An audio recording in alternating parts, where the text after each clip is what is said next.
Ini reses kali ini kan di wilayah tempat kelahiran saya sendiri ya, di RW ya. Jadi ini semua RT dan staf-stafnya 19 RT ini hadir, tokoh masyarakat juga KSH, PKK semua hadir. Alhamdulillah sangat luar biasa sambutannya dari warga masyarakat. Yang sebenarnya yang paling krusial ya di sini ini sebenarnya permasalahan akses pendidikan. Jadi di tempat kita ini sebenarnya ingin mendapatkan hak yang sama di dalam zonasi. Jadi warga kita ini sebenarnya kalau masalah sekolah SMP ini kesusahan untuk bisa mendapatkan sekolah negeri, walaupun istilahnya dengan kesetaraan kan seperti itu ya. Tapi namanya warga ini kan, anak-anak ini kan juga ingin kan yang satu bisa diterima, teman-temannya bisa dekat sekolah diterima. Di sini tidak ada SMP. Jadi kalau kita bicara ngomong SMP 2, SMP 5, SMP 7, SMP 42 atau 43 itu sudah habis di sekitaran kira tengah-tengahnya. Jadi kita berharap ada sedikit perhatian. Sebenarnya kalau lokasi itu ada yang di daerah Dupa itu kan banyak lahan kosong ya. Tinggal upaya dari pemerintah kota ini untuk bisa benar-benar ada sekolah SMP di wilayah ini. Ini yang paling sering ditanyakan warga, dan ini sudah klasik lah. Ini kalau sudah setiap kenaikan atau kelulusan itu kelulusan sekolah itu sudah klasik, pasti bingung, nggak ada yang diterima kalau zonasi. Ini termasuk langkah utama gitu. Ini program ini sering kita usulkan, cuma mengenai ini kan mengenai lahan ya. Jadi kalau lahan kita itu tidak ada, ya mana bisa kita membangun sekolah apa yang seperti disampaikan usulan-usulan kita. Tetapi saya melihat itu ada di daerah Dupa ini kan tidak tahu ya, memang antara milik KAI atau miliknya. Ini kan juga banyak yang dijual kan ini. Jadi sejauh ini tanggapan dari pemerintah kota apa? Ya, itu masih berupa usulan, selalu usulan, karena tentunya dengan sekolah itu kan masalah luasan. Apakah itu luasan itu sudah setelah dilihat itu memenuhi atau tidak, kita tidak tahu. Tapi ini bentuk curhatan dari warga di Kelurahan Jepara kan seperti itu. Yang kedua itu tentunya permasalahan fisik. Jadi di daerah Jepara ini sampai sekarang ini kan belum terrealisasi. Yang sisi barat itu saluran gorong-gorong sampai turun ke arah kan seperti itu ya.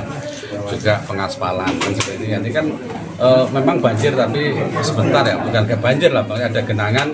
Cuma kalau hujannya lebat pasti tidak tertampung. Jadi tentunya dengan adanya nanti usulan ini skala prioritas, gorong-gorong ini tentunya bisa segera terrealisasi. Nah ini dan juga di Jalan Tuban RW 3 itu juga salurannya, dan di tempat situ sudah jalannya tetap seperti Jalan Tuban ini kolam renang. Jadi kalau Mas Kiki tahu sendiri karena wilayahnya, kalau banjir pasti seneng anak-anak di sana itu bisa seperti kolam ya, main renang-renang. Nah, ini tentunya sebagai hasil ya evaluasi atau temuan-temuan di reses. Kalau hal lain-lain ya sama dengan yang disampaikan tadi, permasalahan gamis ya.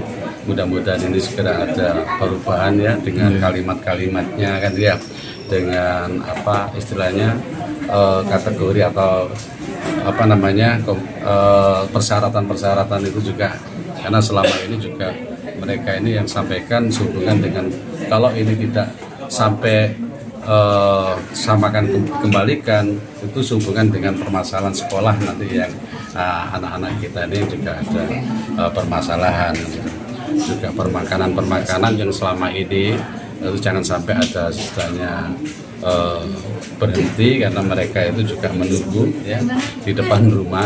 Makanya kemarin besok saya akan mencoba membuat sedikit apa ya kegiatan lah dapur umum di wilayah RW 2 dan RW 1. Baik, Bu, bagaimana Bu peran Haji Budi di kampung ini selama ini Bu? Bagaimana Bu? Bisa dijelaskan. ya sangat berperan. sangat berperan, sangat membantu karena kan masyarakat di RW 2 ini kan ya masih butuh ini banyak apa ya? Bimbingan, sama bimbingan. Iya. Rasa mendengarkan warga. Iya banyak banyak Jadi yang banyak bisa, ya? Iya banyak. Warga antusias ya, jadi saya juga nggak nyangka karena waktunya hujan dan ini dadak. Tapi dari yang kita rencanakan bahkan melebihi ini artinya memang beliau masih dicintai oleh warga kita karena beliau selain asli warga sini juga karena apa yang telah beliau lakukan selama ini kan memang bisa dirasakan oleh warga, terutama dalam hal-hal pembangunan dan sebagainya, jauh dibanding dengan yang Keluhan warga apa Pak RW tadi yang disampaikan?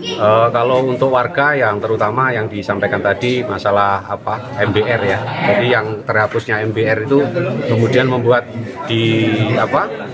kesulitan terutama untuk pelajar yang warga yang memiliki pelajar, sehingga untuk program MBR ini bagaimana nanti langkah pemerintah untuk bisa tetap mempertahankan itu meskipun dengan bentuk yang lain atau nama lain. Kaji Budi 2024 lanjut.